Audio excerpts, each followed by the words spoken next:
Hello everyone, welcome to my channel.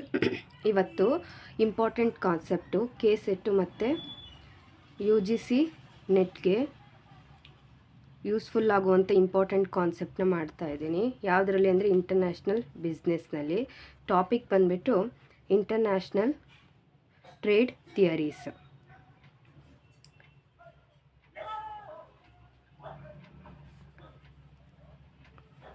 International trade theories. So international trade ಥಿಯರೀಸ್ನ divide into 2 parts. First one is classical theory.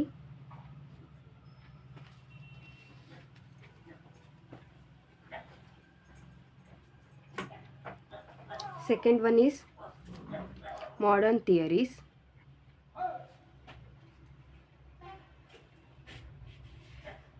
Classical theories also called as country-based theories. Country-based theory. This is modern theories also called as firm-based theories ಅಂತ ಹೇಳ್ತಾರೆ. ಹಾಗಾದರೆ classical theories ಯಾವ್ದ್ಯಾವುದು? So classical ಥಿಯರೀಸ್ನಲ್ಲಿ ನಾವು ನೋಡೋದಾದರೆ first one mercantilism theory. Mercantilism theory. So mercantilism theory ಇದರಲ್ಲಿ ನೋಡೋಣ ಏನಂತ. Second one absolute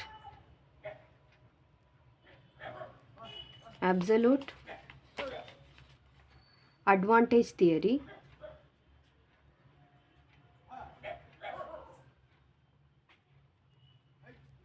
third one comparative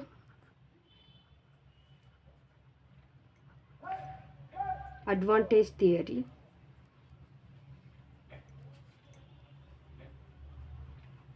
Fourth one factor endowment theory.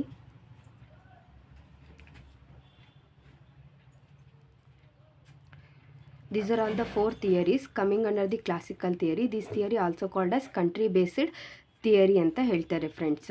So ಹಾಗಾದರೆ 1 by 1 ತಿಳ್ಕೊಳ್ಳೋಣ ಮರ್ಕೆಂಟೈಲಿಸಮ್ ಥಿಯರಿ ಬಗ್ಗೆ.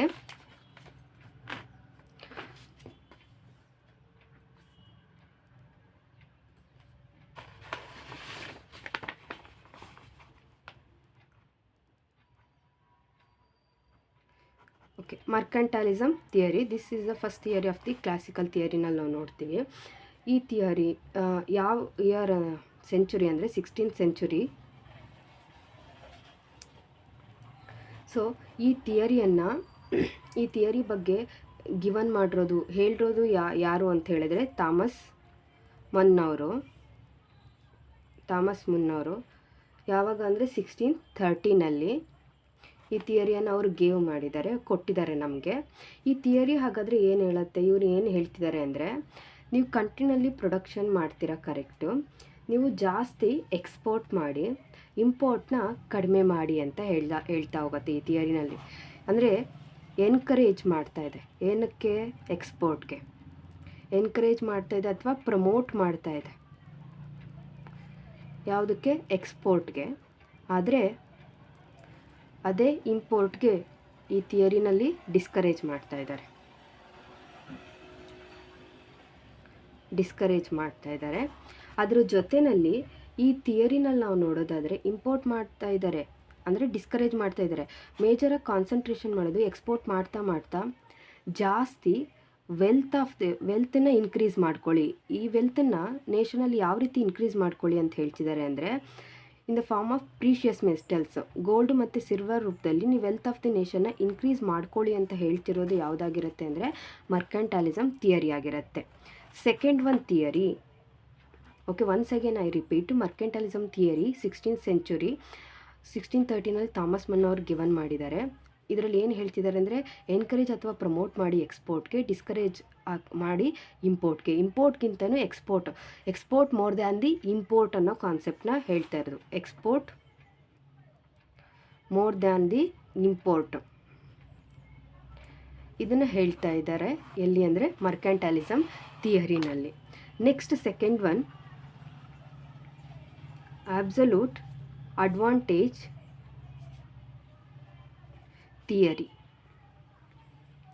ಸೊ ಆಬ್ಸಲ್ಯೂಟ್ ಅಡ್ವಾಂಟೇಜ್ ಥಿಯರಿ ಹಾಗಾದರೆ ಯಾರು ಕೊಟ್ಟರು, ಅದು ಏನು ಹೇಳ್ತಾ ಇದೆ, ಯಾವ ಇಯರ್ನಲ್ಲಿ ಗಿವನ್ ಮಾಡಿದರು, ಸೊ ಇದನ್ನು ನಾವು ತಿಳ್ಕೊಳ್ಬೇಕಾಗತ್ತೆ. ಇದನ್ನು ಯಾರು ಗಿವನ್ ಮಾಡಿದ್ದು ಅಂದರೆ ಆ್ಯಡಮ್ ಸ್ಮಿತ್ ಅವರು. ಆ್ಯಡಮ್ ಸ್ಮಿತ್ ಅವರು, ಇವರು ಅರ್ಥಶಾಸ್ತ್ರದ ಪಿತಾಮಹ.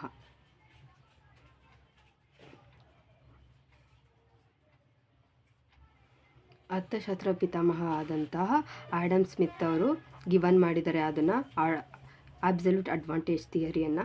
ಯಾವ ಇಯರ್ ಅಂದರೆ 1776ನಲ್ಲಿ ಅವ್ರು ಗಿವನ್ ಮಾಡಿದ್ದಾರೆ. ಇವರು ಒಂದು ಬುಕ್ಕನ್ನು ಬರೆದಿದ್ದಾರೆ. ಬುಕ್ ನೇಮ್ ಬಂದುಬಿಟ್ಟು wealth of nation. Wealth of nation ಅನ್ನೋ ಬುಕ್ಕನ್ನು ಬರೆದಿದ್ದಾರೆ. ಹಾಗಾದರೆ ಇವರ ಥಿಯರಿನಲ್ಲಿ ಏನು ಹೇಳ್ತಾ ಇದ್ದಾರೆ ಅನ್ನೋದನ್ನ ನಾವು ತಿಳ್ಕೊಳ್ಬೇಕಾಗತ್ತೆ.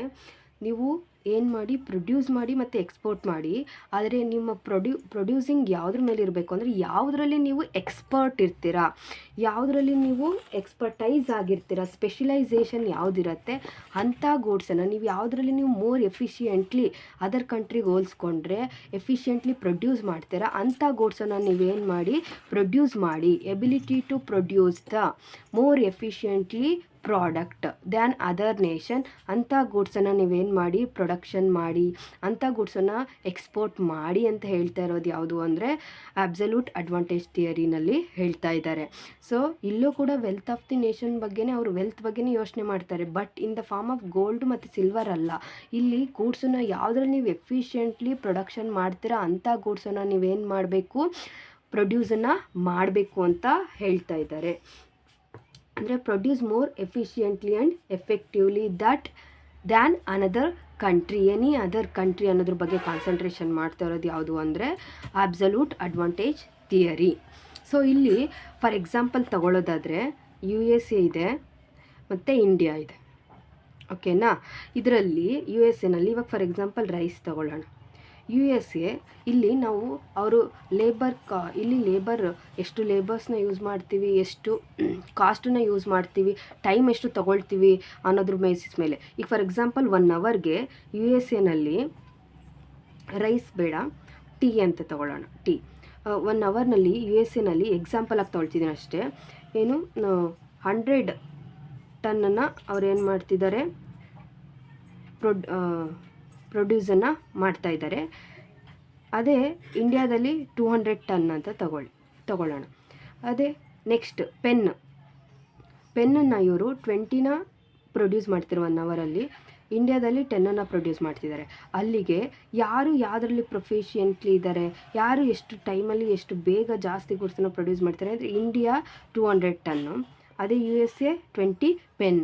ಸೊ USA ಏನು ಪ್ರೊಡ್ಯೂಸ್ ಮಾಡಬೇಕು, ಪೆನ್ನನ್ನು. ಇಂಡಿಯಾ ಏನು ಪ್ರೊಡ್ಯೂಸ್ ಮಾಡಬೇಕು, ಟೀಯನ್ನು ಪ್ರೊಡ್ಯೂಸ್ ಮಾಡಬೇಕು ಅನ್ನೋದ್ರ ಬಗ್ಗೆ ಇವರು ಈ ರೀತಿ ಮಾಡಿ ಅಂತ ಹೇಳ್ತಾ ಇರೋದು ಯಾವುದು ಅಬ್ಸಲ್ಯೂಟ್ ಅಡ್ವಾಂಟೇಜ್ ಥಿಯರಿ. ನೀವು ಇಲ್ಲಿ ಓನ್ಲಿ ಈ ಗೂಡ್ಸನ್ನು ಪ್ರೊಡ್ಯೂಸ್ ಮಾಡಿ, USA ಈ ಗೂಡ್ಸನ್ನು ಪ್ರೊಡ್ಯೂಸ್ ಮಾಡಿ, ಸಿಂಗಲ್ ಗೂಡ್ಸ್ ಬಗ್ಗೆ ಹೇಳ್ತಾ ಇರೋದೇ ಅಬ್ಸಲ್ಯೂಟ್ ಅಡ್ವಾಂಟೇಜ್ ಥಿಯರಿ. ಸೊ ಹಾಗಾಗಿ ಇದ್ರ ಮೇಜರ್ ಡ್ರಾಬ್ಯಾಕ್ ಆಯಿತು. ಇಂಡಿಯಾ ಎರಡರಲ್ಲೂ ಪ್ರೊಫಿಷಿಯೆಂಟ್ಲಿ ಇದೆ ಅಂದಾಗ ಎರಡನ್ನೂ ಪ್ರೊಡ್ಯೂಸ್ ಮಾಡ್ಬೋದು ಇತ್ತು, ಬಟ್ ಇವರು ಒಂದನ್ನು ಮಾತ್ರ ಕಾನ್ಸಂಟ್ರೇಷನ್ ಮಾಡೋದಕ್ಕೆ ಹೇಳಿದ್ದಾರೆ friends. Next India in case ಎಕ್ಸಾಂಪಲಲ್ಲಿ 2 ಪ್ರೊಡ್ಯೂಸ್ ಮಾಡೋದಕ್ಕೆ ಇದೆ ಅಂದರೆ ಎರಡರಲ್ಲಿ ಯಾವುದು ಮೇಜರಾಗಿ ಕಂಪೇರ್ ಮಾಡಿದಾಗ ಯಾವುದು 1 ಗೂಡ್ಸಿಗೆ ಹೇಳುತ್ತೆ. ಆದರೆ ಥರ್ಡ್ ಒನ್ನಲ್ಲಿ ಅದಕ್ಕೆ ಇದು ಡ್ರಾಬ್ಯಾಕ್ ಆಗಿರೋದ್ರಿಂದ ಥರ್ಡ್ ಒನ್ ಥಿಯರಿನಲ್ಲಿ ಏನು ಹೇಳ್ತಾರೆ ಅಂದರೆ ನೀವೇನಾದರೂ ಎರಡನ್ನೂ ಕೂಡ ಪ್ರೊಡ್ಯೂಸ್ ಮಾಡೋದಕ್ಕೆ ಎಫಿಷಿಯೆಂಟ್ಲಿ ಇದ್ದೀರಾ ಅಂದರೆ 2 ಗೂಡ್ಸನ್ನು ನೀವು ಪ್ರೊಡ್ಯೂಸ್ ಮಾಡಿ ಅಂತ, ಸೇಮ್ ಟೈಮ್ನಲ್ಲಿ better at producing both the ಗೂಡ್ಸನ್ನು ಅನ್ನೋದ್ರ ಬಗ್ಗೆನೇ ಹೇಳೋದು ಯಾವುದಂದರೆ comparative advantage theory. Comparative advantage theory. ಈ ಥಿಯರಿಯನ್ನು ಪ್ರೊವೈಡ್ ಮಾಡಿದ್ದು ಯಾರು ಅನ್ನೋ ಕ್ವಶನನ್ನು ಕೇಳ್ತಾರೆ. ಯಾರು ಪ್ರೊವೈಡ್ ಮಾಡಿದ್ದು ಅಂದರೆ ಡೇವಿಡ್ ರಿಕಾರ್ಡೋ ಅವರು. ಡೇವಿಡ್ ರಿಕಾರ್ಡೋ ಅವ್ರು ಪ್ರೊವೈಡ್ ಮಾಡಿದ್ರು. ಯಾವಾಗ ಅಂದರೆ 1817ರಲ್ಲಿ ಇವರು ಪ್ರೊವೈಡ್ ಮಾಡಿದರು. ಸೊ ನೀವು ಯಾವುದರಲ್ಲಿ ಎಫಿಷಿಯೆಂಟ್ ಆಗಿದ್ದೀರಾ ಅದರಿಗೆ ಹೋಲಿಸ್ಕೊಂಡ್ರೆ ಅಂದರೆ ಎಫಿಷಿಯೆಂಟ್ಲಿ ಕೂಡ 2 ಗೂಡ್ಸನ್ನು ಪ್ರೊಡ್ಯೂಸ್ ಮಾಡ್ತೀರಾ ಅಂದರೆ 2 ಗೂಡ್ಸನ್ನು ಪ್ರೊಡ್ಯೂಸ್ ಮಾಡಿ ಅಂತ ಹೇಳ್ತಾರೆ. ಎಲ್ಲಿ ಅಂದರೆ ಕಂಪ್ಯಾರಿಟಿವ್ ಅಡ್ವಾಂಟೇಜ್ ಥಿಯರಿನಲ್ಲಿ. ಇದರಲ್ಲಿ ಮೇಜರಾಗಿ ಯಾವುದು ಕಾನ್ಸಂಟ್ರೇಷನ್ ಮಾಡ್ತಾರೆ ಅಂದರೆ ಯಾವುದು ಆಪರ್ಚುನಿಟಿ ಕಾಸ್ಟಲ್ಲಿ, ಮೇಜರಾಗಿ ಕಾಸ್ಟ್ ಕಡಿಮೆ ಕಾಸ್ಟಲ್ಲಿ ಯಾವುದು ಜಾಸ್ತಿನ ಪ್ರೊಡಕ್ಷನ್ ಮಾಡ್ತೀರಾ ಅಂಥ ಗೂಡ್ಸನ್ನು ನೀವೇನು ಮಾಡಿ ಪ್ರೊಡ್ಯೂಸ್ ಮಾಡಿ ಎಕ್ಸ್ಪೋರ್ಟ್ ಮಾಡಿ. ಯಾವುದು ಕಾಸ್ಟ್ ನೀವು ಪ್ರೊಡ್ಯೂಸ್ ಮಾಡೋದ್ರಲ್ಲಿ ಜಾಸ್ತಿ ಆಗುತ್ತೆ, ಅಂಥ ಗುಡ್ಸನ್ನು ನೀವು ಇಂಪೋರ್ಟ್ ಮಾಡ್ಕೊಳ್ಳಿ ಬೇರೆ ಕಂಟ್ರಿಯಿಂದ ಅಂತ ಹೇಳ್ತಾ ಹೋಗ್ತಾರೆ. ಸೊ ಯಾವುದರಲ್ಲಿ ಅಂದರೆ ಕಂಪ್ಯಾರಿಟಿವ್ ಅಡ್ವಾಂಟೇಜ್ ಥಿಯರಿನಲ್ಲಿ. ಇದನ್ನು ಗಿವನ್ ಮಾಡಿದ್ದು ಯಾರು ಅಂದರೆ David Ricardo. Fourth one factor endowment theory.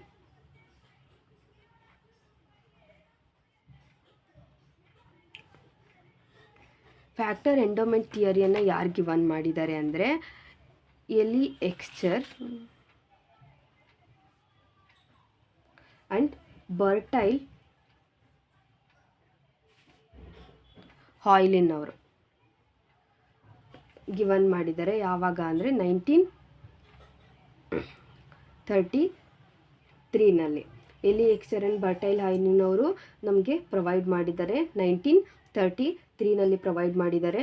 ಈ ಥಿಯರಿ ಏನನ್ನ ಕಾನ್ಸಂಟ್ರೇಷನ್ ಮಾಡ್ತಿದೆ ಅಂದರೆ ಯಾವುದು ಅಬೂಂಡೆಂಟ್ ಆಗಿರುತ್ತೆ ಕಂಟ್ರಿನಲ್ಲಿ ಅಥವಾ ಯಾವುದು ಚೀಪಾಗಿ ಸಿಗತ್ತೆ ಅದನ್ನು ಯೂಸ್ ಮಾಡಿಕೊಂಡು ನೀವು ಪ್ರಾಡಕ್ಟನ್ನು ಪ್ರೊಡ್ಯೂಸ್ ಮಾಡಿ ಅದನ್ನು ಎಕ್ಸ್ಪೋರ್ಟ್ ಮಾಡಿ ಅನ್ನೋದ್ರ ಬಗ್ಗೆ ಹೇಳೋದೇ ಯಾವುದು ಅಂದರೆ ಫ್ಯಾಕ್ಟರ್ ಎಂಡೋಮೆಂಟ್ ಥಿಯರಿ. ಇದರಲ್ಲಿ ಯಾವ್ಯಾವ ಫ್ಯಾಕ್ಟರ್ಸ್ ಅಂತ ನೋಡೋದಾದರೆ ಲ್ಯಾಂಡ್, ಇಲ್ಲಿ ಫಸ್ಟು ನಾವು ಅಬ್ಸಲ್ಯೂಟ್ ಅಡ್ವಾಂಟೇಜ್ ಥಿಯರಿ ಮತ್ತು comparative advantage theory purely based on the labour ಆಗಿತ್ತು. ಲೇಬರ್ ಫ್ಯಾಕ್ಟರ್ ಯೂಸ್ ಮಾಡ್ತಾಯಿದ್ರು. ಬಟ್ ಇಲ್ಲಿ ಲ್ಯಾಂಡು, ಲೇಬರು, ಕ್ಯಾಪಿಟಲ್ಲು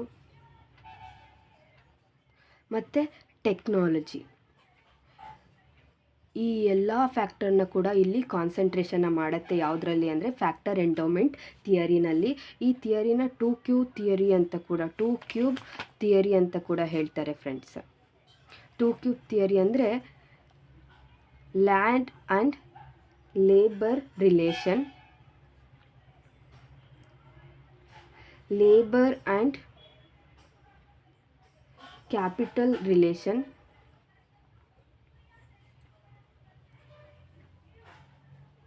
ಮತ್ತು ಟೆಕ್ನಾಲಜಿಕಲ್ ಕಾಂಪ್ಲೆಕ್ಸಿಟೀಸ್.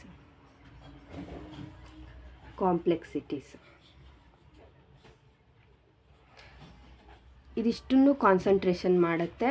ಸೊ ಯಾವುದರಲ್ಲಿ ಅಂದರೆ ಫ್ಯಾಕ್ಟರ್ ಎಂಡೋಮೆಂಟ್ ಥಿಯರಿನಲ್ಲಿ. ಫ್ಯಾಕ್ಟರ್ ಎಂಡೋಮೆಂಟ್ ಥಿಯರಿನ ಅನದರ್ ಒನ್ ನೇಮ್ ಅಂದರೆ ಎಕ್ಸ್ಚರ್ ಆ್ಯಂಡ್ ಹಾಯ್ಲಿನ್ ಥಿಯರಿ ಅಂತ ಕೂಡ ಕರೀತಾರೆ. ಅವ್ರ ನೇಮಲ್ಲೂ ಕೂಡ ಹೇಳ್ತಾರೆ. HO ಮಾಡೆಲ್ ಅಂದರೂ ಒಂದನ್ನೇ. ಸೊ ಎಕ್ಸ್ಚರ್ ಆ್ಯಂಡ್ ಹಾಯ್ಲಿನ್ ಥಿಯರಿ ಅಂತ ಹೇಳ್ತಾರೆ. ಯಾವುದು ಅಂದರೆ ಫ್ಯಾಕ್ಟರ್ ಎಂಡೋಮೆಂಟ್ ಥಿಯರಿ. ಇದನ್ನು ಗಿವನ್ ಮಾಡಿದ್ದು ಯಾವಾಗ ಅಂದರೆ 1933ನಲ್ಲಿ. ಇದೇನೇನ ಕಾನ್ಸಂಟ್ರೇಷನ್ ಮಾಡುತ್ತೆ ಅಂದರೆ ಫ್ಯಾಕ್ಟರ್ಸು, ಯಾವ ಫ್ಯಾಕ್ಟರ್ಸ್ನಲ್ಲಿ ನಿಮಗೆ ಚೀಪರಾಗಿ ಸಿಗುತ್ತೆ ಅಂತ ಚೀಪರಾಗಿ ಸಿಗುವಂಥ ಫ್ಯಾಕ್ಟರ್ನ ಅಂದರೆ ಲೇಬರ್ ಚೀಪರಾಗಿ ಸಿಗುತ್ತೆ ಅಂತ ಆ ಲೇಬರ್ ಇಂಟೆನ್ಸಿವ್ ಗೂಡ್ಸ್ನ ಪ್ರೊಡ್ಯೂಸ್ ಮಾಡಿ ನೀವು ಸೇಲ್ ಮಾಡಿ. ಸೊ ಈ ರೀತಿಯಲ್ಲಿ ನಾವು ನೋಡ್ತಾ ಹೋಗ್ತೀವಿ. ಕ್ಯಾಪಿಟಲ್ಲು ಚೀಪರಾಗಿ ಸಿಗುತ್ತೆ ಅಂಥ ಗೂಡ್ಸನ್ನು, ಕ್ಯಾಪಿಟಲ್ ಇಂಟೆನ್ಸಿವ್ ಗೂಡ್ಸ್ನ ಪ್ರೊಡ್ಯೂಸ್ ಮಾಡಿ ಸೇಲ್ ಮಾಡಿ. ಸೊ ನಿಮಗೇನಿಲ್ಲ, ಯಾವುದು ಫ್ಯಾಕ್ಟರ್ ನಿಮಗೆ ಚೀಪರಾಗಿ ಸಿಗುತ್ತೆ, ಯಾವುದು ಅಬೂಂಡೆಂಟ್ ಆಗಿದೆ ಅಂಥ ಫ್ಯಾಕ್ಟರ್ನ ಯೂಸ್ ಮಾಡ್ಕೊಳ್ಳಿ. ಅದ್ರ ರೀತಿಯಲ್ಲೇ ಪ್ರಾಡಕ್ಟ್ನ ಪ್ರೊಡ್ಯೂಸ್ ಮಾಡಿ ನೀವು ಎಕ್ಸ್ಪೋರ್ಟ್ ಮಾಡಿ ಅಂತ ಹೇಳೋದು ಯಾವುದು ಅಂದರೆ ಫ್ಯಾಕ್ಟರ್ ಎಂಡೋಮೆಂಟ್ ಥಿಯರಿ. ಇದನ್ನು 2Q ಥಿಯರಿ ಅಂತಾರೆ. ಇದರಲ್ಲಿ ಲ್ಯಾಂಡ್ ಲೇಬರ್ ರಿಲೇಷನ್ಶಿಪ್ ಬಗ್ಗೆ ನಾವು ಸ್ಟಡಿ ಮಾಡ್ತೀವಿ, ಲೇಬರ್ ಕ್ಯಾಪಿಟಲ್ ರಿಲೇಷನ್ಶಿಪ್ ಬಗ್ಗೆ ಹೇಳುತ್ತೆ, ಟೆಕ್ನಾಲಜಿಕಲ್ ಕಾಂಪ್ಲೆಕ್ಸಿಟಿ ಬಗ್ಗೆ ಕೂಡ ನಮಗೆ ಇನ್ಫಾರ್ಮೇಷನ್ನ ಪ್ರೊವೈಡ್ ಮಾಡ್ತಾ ಹೋಗುತ್ತೆ. ಇದಿಷ್ಟು ಬಂದುಬಿಟ್ಟು ಕಂಟ್ರಿ ಬೇಸ್ಡ್ ಥಿಯರೀಸ್ ಆಗಿರುತ್ತೆ. ನಥಿಂಗ್ ಬಟ್ ಏನಂತ ಅಂದರೆ ಒಂದು ಕಂಟ್ರಿ ರಿಲೇಟೆಡ್, ಯಾವ ಕಂಟ್ರಿಯ ಕಂಪೇರ್ ಮಾಡಿಕೊಂಡು ನಾವು ಈ ಥಿಯರಿನಲ್ಲಿ ಹೇಳ್ತೀವಿ. ಯಾವ ಕಂಟ್ರಿಯಿಂದ ಯಾವ್ದು ಚೀಪರಾಗಿ ಸಿಗುತ್ತೆ, ಯಾವ ಕಂಟ್ರಿಯಲ್ಲಿ ಕಾಸ್ಟ್ ಕಡಿಮೆ ಆಗುತ್ತೆ, ಯಾವುದನ್ನು ಎಫಿಷಿಯೆಂಟ್ಲಿ ವರ್ಕ್ ಮಾಡ್ತೀರಾ ಅದನ್ನು ಜಾಸ್ತಿ ಎಕ್ಸ್ಪೋರ್ಟ್ ಮಾಡಿ, ಉಳಿದಿರೋದನ್ನ ಇಂಪೋರ್ಟ್ ಮಾಡ್ಕೊಳ್ಳಿ. ಕಂಟ್ರಿಯಿಂದ ಕಂಟ್ರಿಗೆ ಹೇಳ್ತಾ ಇರೋದೇ ಕಂಟ್ರಿ ಬೇಸ್ಡ್ ಥಿಯರಿ ಆಗಿದೆ. ಅದೇ ಕ್ಲಾಸಿಕಲ್ ಥಿಯರಿ ಅಂತಲೂ ಕೂಡ ಹೇಳ್ಬೋದು, ಟ್ರೆಡಿಷ್ನಲ್ ಥಿಯರಿ ಅಂತ ಕೂಡ ಹೇಳ್ಬೋದು. ಟ್ರೆಡಿಷ್ನಲ್ ಥಿಯರಿ ಅಥವಾ ಕ್ಲಾಸಿಕಲ್ ಥಿಯರಿನಲ್ಲಿ 4 ನಾವು ನೋಡಿದ್ದು: mercantilism theory, absolute advantage theory, comparative advantage theory, factor endowment theory. Mercantilism theory Thomas Mun, absolute advantage theory ಬಂದುಬಿಟ್ಟು Adam Smith, comparative advantage theory David Ricardo, factor endowment theory Heckscher and Ohlin model friends. Next one firm based theories ಅಥವಾ modern theories. Modern theories ಯಾವ್ದ್ಯಾವುದು ಅಂತ ತಿಳ್ಕೊಳ್ಳೋಣ. ಇದರಲ್ಲಿ first one country similarity theory.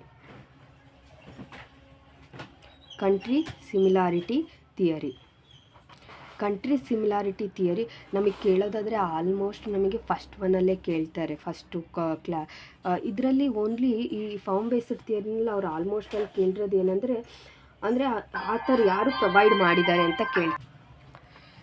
Country similarity ಥಿಯರಿನ ಯಾರು ಕೊಟ್ಟಿರೋದು ಅಂತ ಕೇಳ್ತಾರೆ. ಮತ್ತು ಅದರಲ್ಲಿ ಒಂದು ಅಂದರೆ ಅದ್ರ ಉದ್ದೇಶ ಏನು, ಅದ್ರದ್ದು ಮೇಜರಾಗಿ ಏನು ಹೇಳ್ತಾ ಇದೆ ಅನ್ನೋದು ನಮ್ಗೆ ಇಂಪಾರ್ಟೆಂಟ್ ಆಗುತ್ತೆ. ಇದನ್ನು ಗಿವನ್ ಮಾಡಿದ್ದು ಯಾರು ಅಂದರೆ ಸ್ಟೀಫನ್ ಬಿ ಲಿಂಡರ್ ಅವರು. ಇದನ್ನು ನಮಗೆ ಗಿವನ್ ಮಾಡಿದ್ದಾರೆ. ಯಾವಾಗ ಅಂದರೆ 1961ರಲ್ಲಿ. ಇದರಲ್ಲಿ ಏನು ಹೇಳುತ್ತೆ ಅಂದರೆ ಸಿಮಿಲರ್ ಪ್ರಿಫರೆನ್ಸಸ್ನ ಇದು ಕಾನ್ಸಂಟ್ರೇಷನ್ ಮಾಡ್ತಾ ಹೋಗುತ್ತೆ. ಸಿಮಿಲರ್ ಪ್ರಿಫರೆನ್ಸ್ ಅಂದರೆ ಜಿಯೋಗ್ರಫಿಕ್ ಆಗಿರ್ಬೋದು, cultural characteristics, economic characteristics, other ಕ್ಯಾರೆಕ್ಟರಿಸ್ಟಿಕ್ಸ್ನ ಏನು ಸಿಮಿಲರ್ ಆಗಿದೆ ಅದನ್ನು ನಾವು ಇದರಲ್ಲಿ ನೋಡ್ತಾ ಹೋಗ್ತೀವಿ. ಯಾವುದರಲ್ಲಿ ಅಂದರೆ ಕಂಟ್ರಿ ಸಿಮಿಲಾರಿಟಿ ಥಿಯರೀಸ್ನಲ್ಲಿ. Second one product life cycle theory. ಇದನ್ನು ಯಾರು ಗಿವನ್ ಮಾಡಿದ್ದು ಅಂದರೆ ರಮ್ಯಾಂಡ್ ವರ್ನನ್ ಅವರು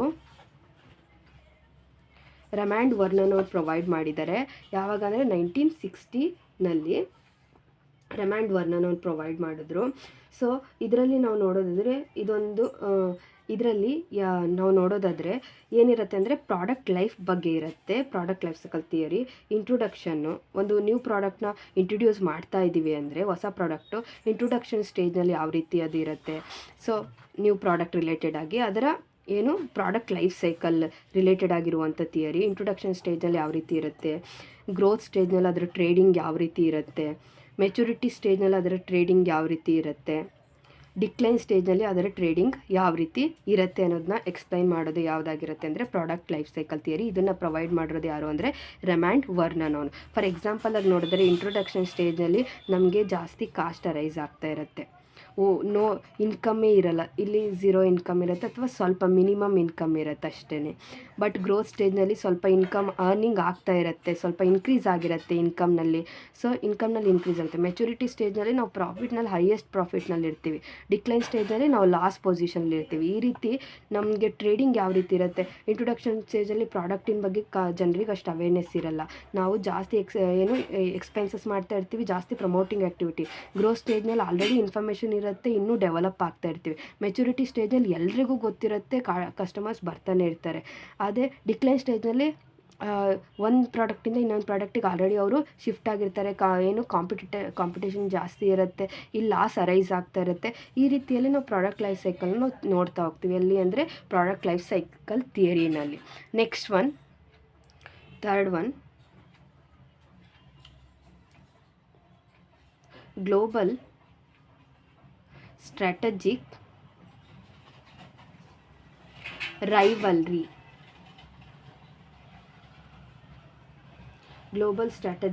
ರೈವಲ್ರಿ. ಇದನ್ನು ಯಾರು ಗಿವನ್ ಮಾಡಿದ್ದಾರೆ ಅಂತ ನಮ್ಗೆ ಇಂಪಾರ್ಟೆಂಟ್ ಆಗುತ್ತೆ. ಯಾರು ಅಂದರೆ ಪೌಲ್ ಆ್ಯಂಡ್ ಕೆಲ್ವಿನ್ ಅವರು.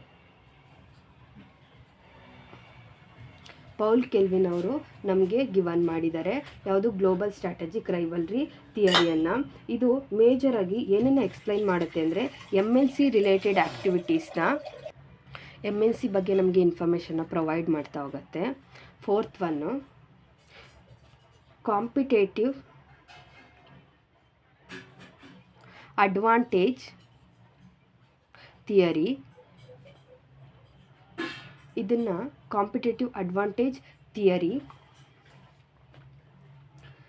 ಇದನ್ನು ಅನದರ್ ಒನ್ ನೇಮಲ್ಲಿ ಕರೀತಾರೆ ಪೋರ್ಟರ್ಸ್ ನ್ಯಾಷನಲ್ ಕಾಂಪಿಟೇಟಿವ್ ಅಡ್ವಾಂಟೇಜ್ ಅಂತ ಕೂಡ ಕರೀತಾರೆ, ಅಥವಾ ಪೋರ್ಟರ್ಸ್ ಡೈಮಂಡ್ ಮಾಡೆಲ್ ಅಂತ ಕೂಡ ಹೇಳ್ತಾರೆ ಫ್ರೆಂಡ್ಸ್. ಪೋರ್ಟರ್ಸ್ ಡೈಮಂಡ್ ಮಾಡೆಲ್ ಅಂತಲೂ ಕೂಡ ಹೇಳ್ತಾರೆ. ಕಾಂಪಿಟೇಟಿವ್ ಅಡ್ವಾಂಟೇಜ್ ಥಿಯರಿ ಅಥವಾ ಪೋರ್ಟರ್ಸ್ ಡೈಮಂಡ್ ಮಾಡೆಲ್ ಅಂತ ಹೇಳ್ತಾರೆ. ಇದನ್ನು ಗಿವನ್ ಮಾಡಿರೋದು ಯಾರು ಅಂದರೆ ಮಿಖೈಲ್ ಪೋರ್ಟರ್ ಅವರು ಇದನ್ನು ಗಿವನ್ ಮಾಡಿದ್ದಾರೆ. ಸೊ ಇದರಲ್ಲಿ ನಾವು 4 ಕಂಡೀಷನ್ಸ್ಗಳನ್ನು ನೋಡ್ತಾ ಹೋಗ್ತೀವಿ. ಯಾವ ಥಿಯರಿನಲ್ಲಿ ಅಂದರೆ ಕಾಂಪಿಟೇಟಿವ್ ಅಡ್ವಾಂಟೇಜ್ ಥಿಯರಿ 4 ಕಾನ್ಸೆಪ್ಟ್ ಬಗ್ಗೆ ಇದು ಫೋಕಸ್ ಮಾಡ್ತಾ ಹೋಗುತ್ತೆ. ಯಾವ್ದ್ಯಾವುದು ಅಂದರೆ factor condition,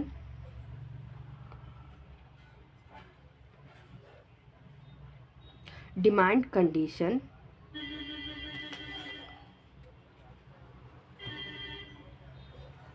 factor condition, demand condition, firm, strategy, structure and rivalry. Fourth one related and supporting industry friends. ಇದಿಷ್ಟನ್ನು ಕಾನ್ಸಂಟ್ರೇಷನ್ ಮಾಡ್ತಾ ಹೋಗುತ್ತೆ ಎಲ್ಲಿ ಅಂದರೆ ಕಾಂಪಿಟೇಟಿವ್ ಅಡ್ವಾಂಟೇಜ್ ಥಿಯರಿನಲ್ಲಿ. ಸೊ ಮೇಜರಾಗಿ ಕಾಂಪಿಟೇಟಿವ್ ಅಡ್ವಾಂಟೇಜ್ ಥಿಯರಿನ ಗಿವನ್ ಮಾಡಿದ್ದಾರು ಮೈಕಲ್ ಪೋರ್ಟರ್ ಅವರು. ಯಾವಾಗ ಅಂದರೆ 1990ನಲ್ಲಿ. ಸೊ ಇದರಲ್ಲಿ ಫೋರ್ ಏನು ಇಂಪಾರ್ಟೆಂಟ್ ಕಾನ್ಸೆಪ್ಟನ್ನ ನಾವು ನೋಡ್ತೀವಿ. Factor condition, demand condition, firm strategy, structure and rivalry, ಮತ್ತು related and supporting industries friends. So ಇದ್ರ ಜೊತೆಯಲ್ಲಿ ನಾವು ನೋಡೋದಾದರೆ ಇದಿಷ್ಟು ಥಿಯರಿಗಳ ಬಗ್ಗೆ ತಿಳ್ಕೊಳ್ಬೇಕು. ನಾನು ಹೇಳಿರುವಂಥ ಪ್ರತಿಯೊಂದು ಪಾಯಿಂಟ್ ಕೂಡ ನಿಮಗೆ ಇಂಪಾರ್ಟೆಂಟ್ ಆಗುತ್ತೆ. ಎಕ್ಸಾಮ್ ವ್ಯೂ ಪಾಯಿಂಟಲ್ಲಿ ಏನು ಇಂಪಾರ್ಟೆಂಟ್ ಬೇಕು ಆ ಕಾನ್ಸೆಪ್ಟಲ್ಲಿ ಅದನ್ನೇ ಹೇಳಿದ್ದೀನಿ. ಅದನ್ನು ನೀವು ಓದ್ಕೊಳ್ಳಿ, ಇದು ಇಂಪಾರ್ಟೆಂಟ್ ಆಗುತ್ತೆ. ಸೊ ಇದ್ರ ರಿಲೇಟೆಡಾಗಿ ಅವ್ರು ಕ್ವಶನ್ ಕೇಳಿದ್ದಾರೆ. ಯಾವ ರೀತಿ ಕ್ವಶನ್ ಕೇಳಿದ್ದಾರೆ ಅಂತ ನಾನು ಪ್ರೀವಿಯಸ್ ವೀಡಿಯೋಸ್ನಲ್ಲಿ KCET PYQ ಸೀರೀಸನ್ನು ಮಾಡಿದ್ದೀನಿ. 4 ವೀಡಿಯೋಸ್ಗಳನ್ನ ಅಪ್ಲೋಡ್ ಮಾಡಿದ್ದೀನಿ. ಆ 4 ವೀಡಿಯೋಸ್ನಲ್ಲಿ ಮೇಜರಾಗಿ ಅವ್ರು ಏನೇನು ಕೇಳಿದ್ದಾರೆ ಅಂದರೆ ಈ ಥಿಯರೀಸು ಪ್ಲಸ್ ಏನು ಮ್ಯಾಚ್ ದ ಫಾಲೋಯಿಂಗ್ನಲ್ಲಿ ಅದರ ನೇಮ್ಗಳನ್ನು ಕೇಳಿದ್ದಾರೆ. ಅಂದರೆ ಯಾರು ಅದನ್ನು ಪ್ರೊವೈಡ್ ಮಾಡಿದ್ದಾರೆ, ಆ ಗಿವನ್ ಯಾರು ಮಾಡಿದ್ದಾರೆ ಅವರ ನೇಮು ಪ್ಲಸ್ ಈ ಥಿಯರೀಸ್ಗಳನ್ನು ಕೊಟ್ಟಿದ್ದಾರೆ. ಅದನ್ನು ನಾವು ಯಾವ ಥಿಯರಿನ ಕೊಟ್ಟಿದ್ದಾರೆ, Adam Smith absolute advantage theory, comparative advantage theory ಬಂದುಬಿಟ್ಟು ಡೇವಿಡ್ ರಿಕಾರ್ಡೋ. ಅದಾದ ತಕ್ಷಣ ಎಕ್ಸರ್ ಆ್ಯಂಡ್ ಆಯ್ಲಿನ್ ಮಾಡಲು ಯಾರು, Eli Heckscher and Bertil Ohlin. Factor endowment theory ಯಾರು ಕೊಟ್ಟಿರೋದು, Heckscher and Ohlin. Competitive advantage theory ಯಾರ್ದು ಅಂದರೆ ಮೈಕಲ್ ಪೋರ್ಟರ್ ಅವ್ರದ್ದು. ಗ್ಲೋಬಲ್ ಸ್ಟ್ರಾಟಜಿಕ್ ರೈವಲ್ರಿ ಥಿಯರಿ ಯಾರ್ದು ಅಂದರೆ ಪೌಲ್ ಆ್ಯಂಡ್ ಕೆಲ್ವಿನ್ ಅವ್ರದ್ದು. ಅದೇ ರೀತಿಯಲ್ಲಿ ಪ್ರಾಡಕ್ಟ್ ಲೈಫ್ ಸೈಕಲ್ ಥಿಯರಿನ ಪ್ರೊವೈಡ್ ಮಾಡಿದ್ದು ಯಾರು ಅಂದರೆ ರೆಮ್ಯಾಂಡ್ ವರ್ನನ್ ಅವರು. ಕಂಟ್ರಿ ಸಿಮಿಲಾರಿಟಿ ಥಿಯರಿನ ಗಿವನ್ ಮಾಡಿರೋದು ಯಾರು ಅಂದರೆ ಸ್ಟೀಫನ್ ಲಿಂಡರ್ ಅವರು. ಆಥರ್ ನೇಮ್ ಇಂಪಾರ್ಟೆಂಟು, ಅದರೊಳಗಡೆ ಏನು ಮೇಜರಾಗಿ ಹೇಳ್ತಿದೆ ಅನ್ನೋದು ನಮಗೆ ಇಂಪಾರ್ಟೆಂಟ್ ಆಗ್ತಾ ಹೋಗುತ್ತೆ ಫ್ರೆಂಡ್ಸು. Thank you.